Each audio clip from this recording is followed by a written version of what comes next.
Hello everyone. This weekend let's listen to Tarini Majhi, a story by Tara Shankar Bandyopadhyay. Majhis by caste are boatmen in Bengal. This story is set in the early 1900s on the banks of the Mayurakshi river. This river rises in the Trikut hills of the Jhargram plateau and mixes with the Ajoy river, and they flow into West Bengal. This river is notorious for flash floods during the monsoon. That day, there was an Ambubachi Mela at the Ganutia Ghar of the Mayurakshi. Tarini and his helper, Kalu Chand, aka Kele, were doing brisk business, ferrying visitors. As dusk gathered and they were on their last trip across, there arose a loud cry from nearby. Someone had fallen overboard from a ferry boat. Tarini asked Kele to take over, and in a flash he dived into the seething waters.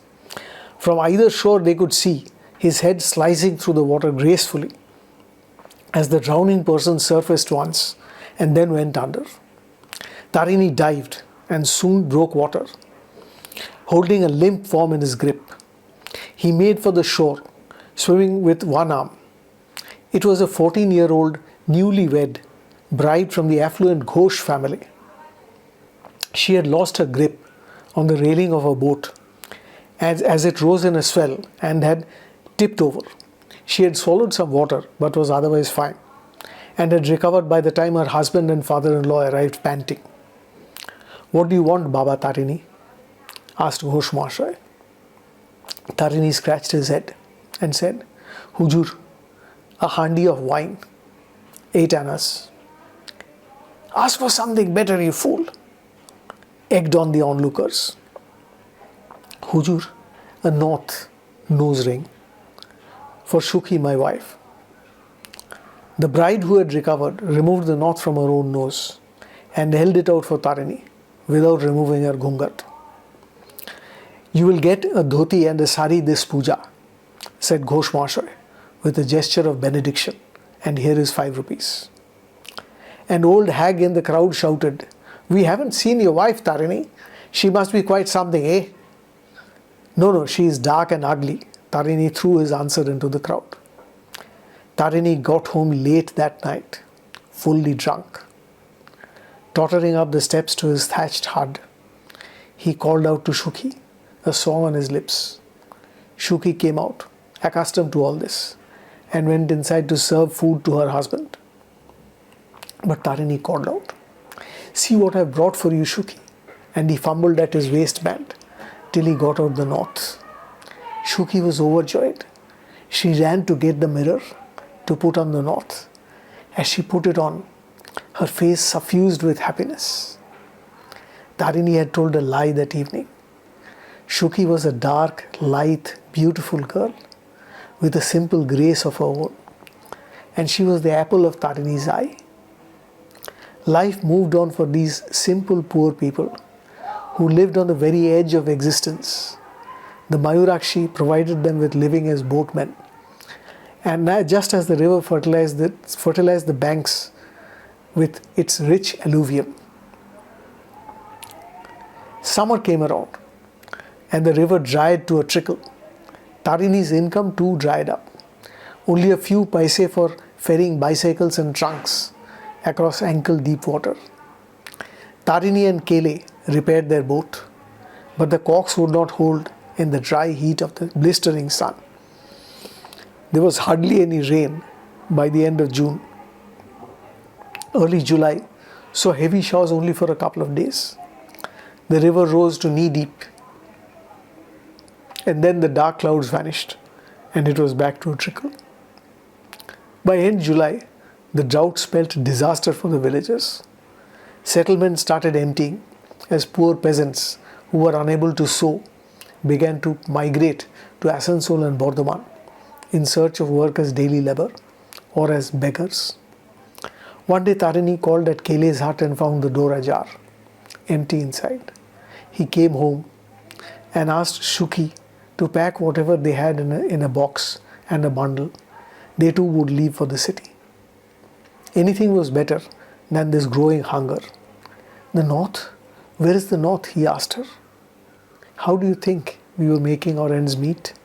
Asked Shukhi in return. Next day, Tarini and Shukhi left their village. After walking 3 days, they reached the edge of another village. They ate a couple of palmyra fruits and lay down below a tree. Next morning, Shukhi awoke to find Tarini had not slept. Look, Shukhi, look, he said, barely able to contain his excitement. Hundreds of ants were carrying eggs in their mouths, heading for higher ground up the trunk of the tree. The birds were all excited too, hurriedly repairing their nests. Shukhi, let's return. The rains are coming. Our problems are over. There'll be plenty of water in the river, you see. As Tarini had predicted, it soon began to rain, and then heavily. And by night it was a deluge. They returned in 2 days. The river was full to the brim. Tarini was so happy.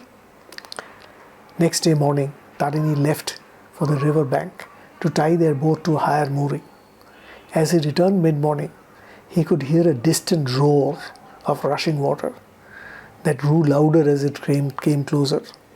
It pushed before it trees that it had uprooted and huts that it had washed away. The approaching howl of the deluge had Tarini scared. This was going to be bad, really bad. Somehow Tarini reached home. Shukhi, he called, standing in waist-deep water. Here I am, she replied, from one corner. Quick, we have to get away from here. Come with me. Where do we go? Don't worry, I am here. Hold on to my waist and let yourself float. Their little hut smashed and was swept away. Just as they were swept away too, Tarini changed Shukhi's position so that she was now facing him, her arms around his neck. Soon Tarini could touch the ground only sporadically with his feet as the two were carried away in the roaring, howling current. Suddenly Tarini could not feel the ground at all. He knew they were in the river and being sucked into a whirlpool. Shukhi's chokehold around Tarini's neck stifled him. He tried in vain to loosen her grip. The more he tried, the more vice-like her grip became around his neck. Tarini could feel waves of panic and dizziness wash over him. As they turned round and round inside the whirlpool, being sucked down into his maw, his lungs bursting, Tarini raised his hands and with great difficulty brought them up to Shukhi's throat. He tightened his grip around her throat with the last remaining strength in his body till he felt her arms loosen their grip and fall away. Groggily, Tarini stroked his way up to the surface. He took a deep, shuddering breath. Ah, light and earth. Cruel choices between love, life, and survival at the edge of subsistence. I hope you enjoyed this story. Please click on the like button and subscribe to my channel as you go. Please share this video with your friends. Thank you very much.